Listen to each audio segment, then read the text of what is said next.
Hello. Hello. Hey. Hey. Good morning. Oh, good afternoon. For you, it's morning. For me, it's afternoon. Hi, Dad. Hey, Ken. How are you? Hi, Mom. Hi, sweetheart. Are we ready to go a few rounds? Yeah, let's do it. All I'm right. excited. My mom is from Kentucky.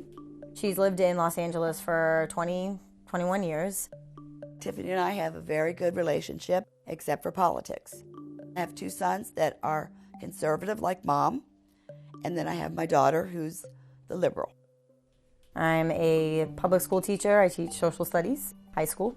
As much as I kept telling myself that I lost respect for every single Trump supporter, when it comes to your mom, it's a different story. It's sad to me that my family that I love so much has voted for someone that I have not an ounce of respect for, and I actually think is like the Antichrist. I mean, that might sound dramatic to you, but it's really how I feel. I didn't hear the last thing you said. It's the what? End of something? I said I think he's the Antichrist. I really do. I really do. Okay. Well, I felt that way about Obama. So, we're both coming from different directions. I feel that my rights and other Christians' rights are being taken away slowly. Okay. And Trump is not a Christian, right?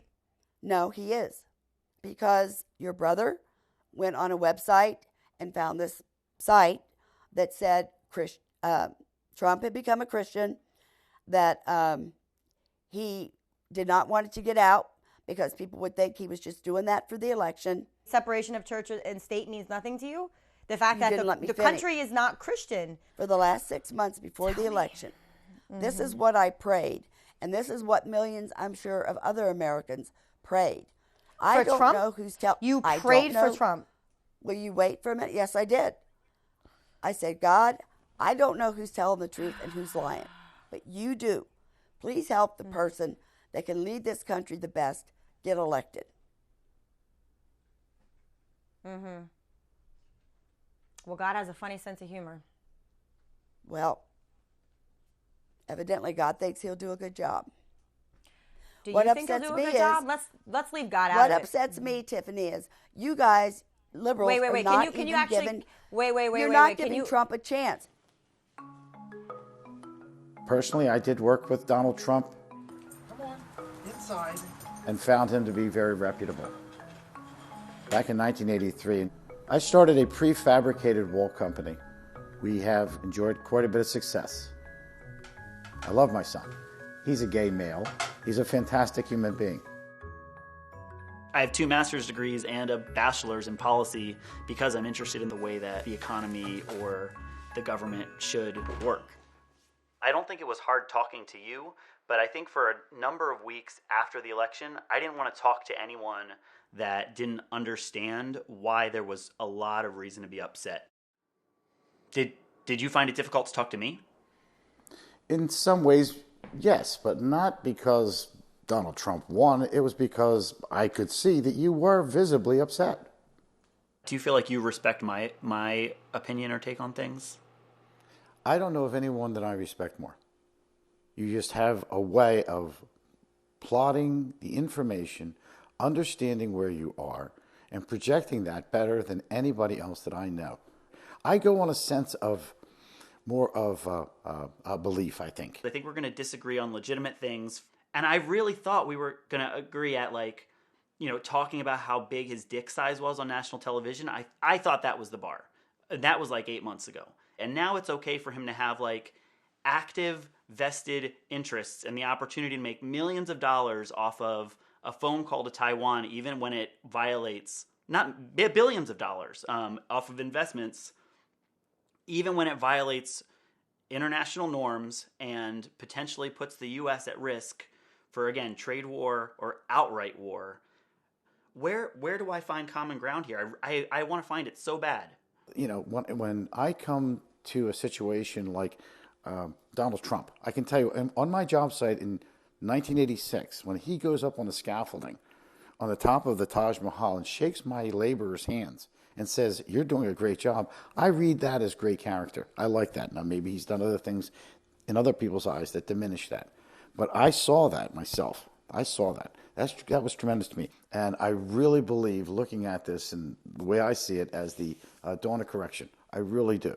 I have a lot of hope, and I'm hoping the next 4 years turn into something really positive for you.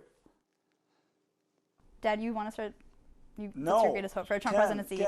I started the last for one. the guy. I didn't vote Okay, for fine, him. So. fine.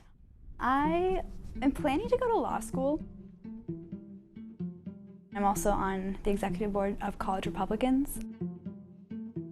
Kennedy's been really involved with politics since she entered college, but she's been very conservative from the get-go. My dad, he is a lawyer, and he's also extremely sympathetic and caring, and honestly, the best dad anyone could ever have. My greatest hope is that terrorism will be greatly, I can't say completely defeated, because you can't ever completely destroy an ideology. I mean, that's honestly national security. So my question about that is how do you get rid of hate? So I agree. That's hard. So what do you think he's going to do? I don't know. Honestly, I don't know. He doesn't know. I will say that. But I think with his ideas behind immigration law, I think that will help. The majority of refugees are fine, just really desperate for help. I understand that, but there are a few bad eggs. I mean, we're a country of immigrants. If they're here illegally, that is an issue. Mm-hmm. But I think that countries are burning and people are dying left and right. It's really easy to say, hey, that's somebody else. But if you put yourself in their shoes and they're like crying for help, please help me, and we shut our borders and say, screw you, we're not going to help you, that's a problem. We are the melting pot. But like you said, I mean, like you have to go through certain things to become a citizen. Any country you do. So we're in agreement there. We are in agreement there. So you just voted for the wrong guy. Or the wrong person, I should say. No. Like I said, no candidate's perfect. That's great. See, Dad's always right. Oh, I don't know if I'd go so far to say that, but okay. Sometimes it seemed as though the more he put his foot in his mouth, the more votes he got. The better his polls got. Hate crimes are up by some tremendous factor. I don't understand why we can't get to a point where we can acknowledge together that that something is different and it's troubling. What's happening there? He's stirring the pot. I don't know. I don't want to make light out of the things you said, because what you're saying is true. What you're saying is absolutely true. Okay, but he's stirring the pot. I think we need to stir the pot, and I think he's the guy that's going to do it. He's the only guy that can do it. Do you have the same hopes for the future that I do? I just want to survive the next 4 years, Mom, so probably not. I can promise you one thing. Oh, please do. You will survive the next 4 years. I will survive because I'm a middle-class white woman who has a college degree and parents who love me and are financially stable. But what about the people who don't have that? I mean, I'm straight. I don't got to worry about being able to marry the person I love. You know what I mean, Mom? Baby, I can promise you it's going to be okay. Can you, though? Yeah, I really can. But, like when he goes in and says, oh, I want to get rid of Obamacare. So now you get rid of all these people that have insurance. And it's really easy to say what doesn't work. Well, then come up with what is going to work. And, I agree with that. I don't think there's a plan in place, and you can't let all these people die in the streets. And I don't think he has a lot of solutions. That's why I didn't think he had much of a campaign. Make America Great Again, well, what the hell did that mean? I mean, the fact of the matter is I care for you, and I want to make sure that, what I'm saying is not something that would hurt you. What do you feel about that? I think it's pretty explicit that the Republican agenda broadly is against gay rights. And another thing is climate change. Like you said, you've got 15, maybe you've got 30 years left. But my generation's going to shoulder the burden of rising sea levels and less predictable food supply and potential peace disruptions and refugees associated with climate change. And we've got a tiny little window of time where we can do something about that. And we now have a president that rejects all of the science on the table. The science, that's going to affect me. It's going to affect your granddaughter. And so I think in a way that's a personal thing.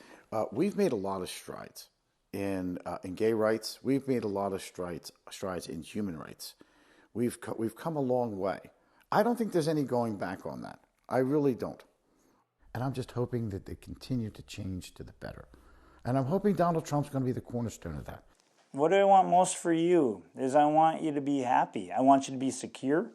And I want you to live in a country that is economically thriving and for you to be able to pursue your dreams. And when we catch ourselves getting heated, we should just take a breath and remember that we love each other very much. And we can have a civil conversation, because this is what we need to do in this country in general. But and not we can't let the men get involved because they don't do that.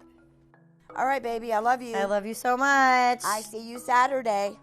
I'm so excited. Me too, baby. I'll talk to you soon. Okay, bye-bye. Bye. Oh, that was good. That was good. Sorry, I know I squeaked a couple of times. When my daughter gets me going, I want to rock. Thanks. All right. Take care. I'll talk to you later. Bye.